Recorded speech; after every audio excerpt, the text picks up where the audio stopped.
The base version of the new Smart Forfour costs from €21,940 onwards. The four-door Forfour is available from €22,600 in Germany. At Volkswagen you pay at least €21,975 for the electric up, but it always has room for 4 people. What I really do like with the Smart is when you look regarding to the surfaces and the materials, you do find loads of, let's say, plastic or plasticish stuff. But that's typical Smart, because that was the same with the first generation. And what I really like is this blue stuff here. That's fancy. And if you're not a Smart person, you should better have a look at a different car. Another good example that not so much has happened regarding to the base of the car is the boot size of our Smart Forfour, because that now features 185 liters with the rear seats up and up to 975 with the rear seats fold down, exactly the same as the predecessor. And this is the same with the Smart Forfour. It now still features at a standard configuration 260 liters as a maximum.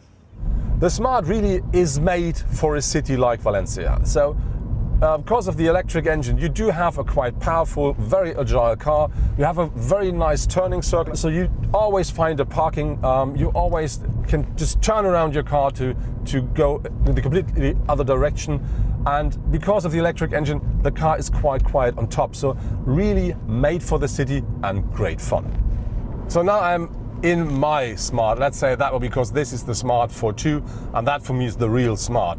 And that car is so agile, so quick, so nasty, so nice to drive in the city. I really do like this a lot. And the good thing with the electric engine is when you stop at a traffic light and you then push the pedal to the metal, you will always be the first guy who is really quick on the road because of this electric powered car.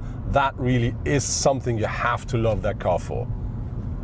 When you drive the Smart Forfour, that car has a different wheelbase than the Forfour, of course. And that means, on one hand, the advantage is the turning circle is a lot less. And so the car is more agile. The downside is that because of the shorter wheelbase, the car does work less good regarding to bumps in the surface of the road. And that means from time to time you really get a different kick. But on the other hand, it's a bit like when you say you drive a motorcycle. It is a different connection to the road, so a little bit more, more strong, more intense. And when you get used to that, that really is something special. But it's not always fun. So like here in Valencia, you do have loads of these potholes. And then I really have to say I do miss the longer wheelbase. Shortly after we started with the Smart Forfour, the car shows me a maximum range of more than 150 kilometers. I think this is something like, that would be nice to have. And I think maybe you can manage to really have this distance here in Valencia, because we have the perfect temperatures, like 14 degrees at the moment, and we do drive quite easy through the city. But I think in Germany, with our weather and our drive, that is something you will never, ever manage. What I really do like with the Smart is that you do find, and it doesn't matter if you talk about the Forfour or Forfour, at the front seats, loads of space even for tall people like me. So I'm nearly 2 meters tall. I do really sit comfortably in the car. The seat is very nice and comfortable, and the support is absolutely fine.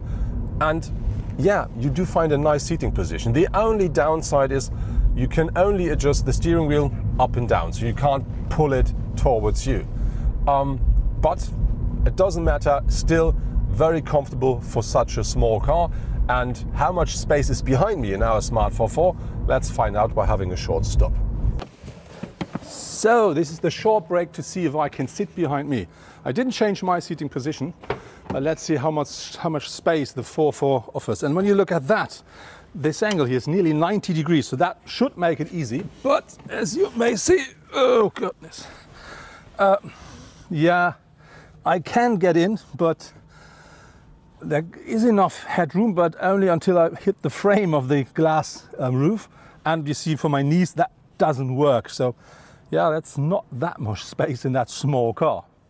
The Smart has been modernized at the interior as well. So you do now find a new center console, which features a new compartment here at the front.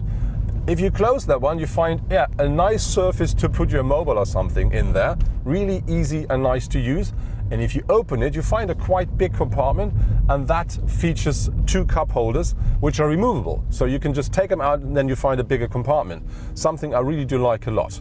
Another new thing here at the interior, and I think more important, is the new infotainment system, which means you do now find an 8-inch touchscreen, and you do find Apple CarPlay and Android Auto.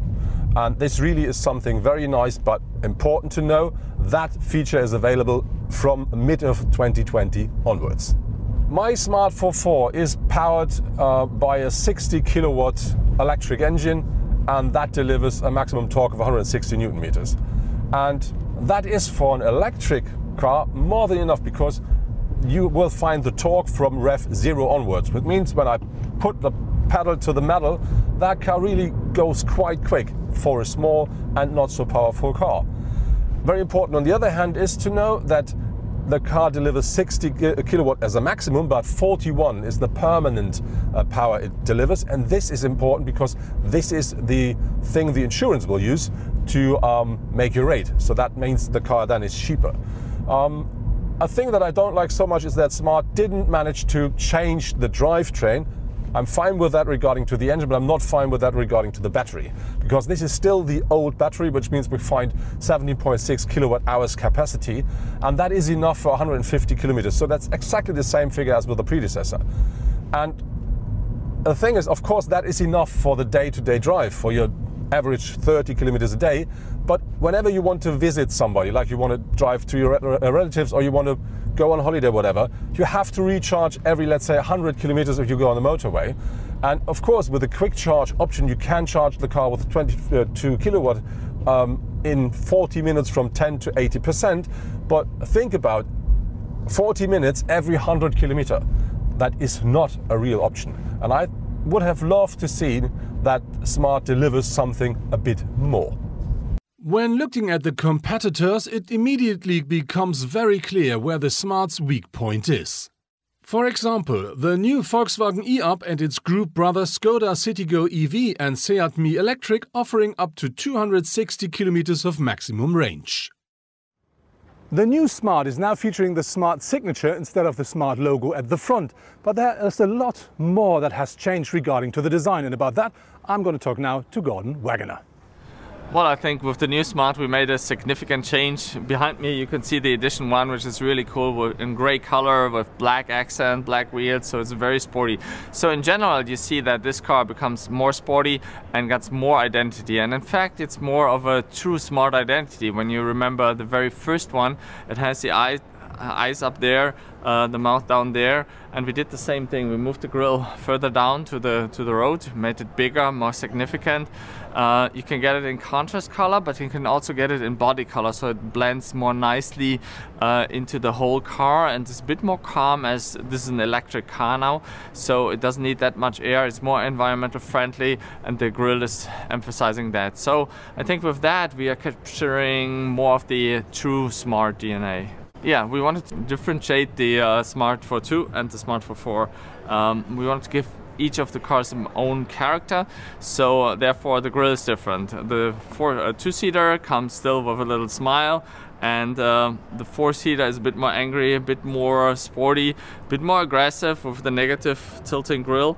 So therefore we created two characters. We modernized materials, color and trim, and most of all the connectivity. So you get bigger displays, you get Android Auto, Apple CarPlay in the car, so you can connect your smartphone. I think that's a must for this digital savvy customers of Smart. In the datasheet, you do find a figure of about 15 kilowatt hours per 100 kilometer driven when we talk about the consumption of the new Smart. And the good thing is, during my test drive here in Valencia, that's exactly what I used. So my car shows me a figure about between 15.3 up to 15.6, depending on my driving style. And of course, I do drive in the city most of the time. I do drive easy, but I really managed to get that figure done without thinking about it. And this is really something I do like a lot. If you just drive the car and you can match that figure. Of course, if you do drive it, for instance, in Germany, cold weather, rainy, and you may drive on the motorway a bit more fast, of course you will not match that figure. But I think it's still a very nice number. The only thing I would love to have, as said, is a bigger battery.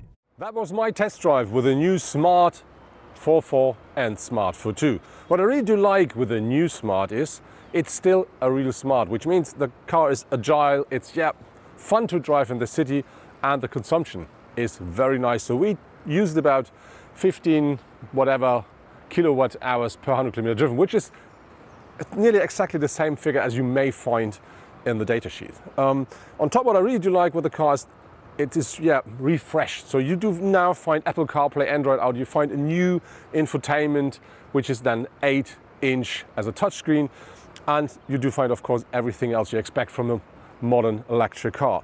What I don't like so much with the car is that Smart didn't manage to use this facelift to put a new battery or new drivetrain into the car, which means you do really find exactly the same technology as with the predecessor, and that means you do have about 150 kilometers of maximum range with a fully loaded Smart. And I think, yes, if you only drive in the city, that's fine, but if you want to drive a bit more further down the road, maybe to visit your relatives, that's from time to time a bit too short.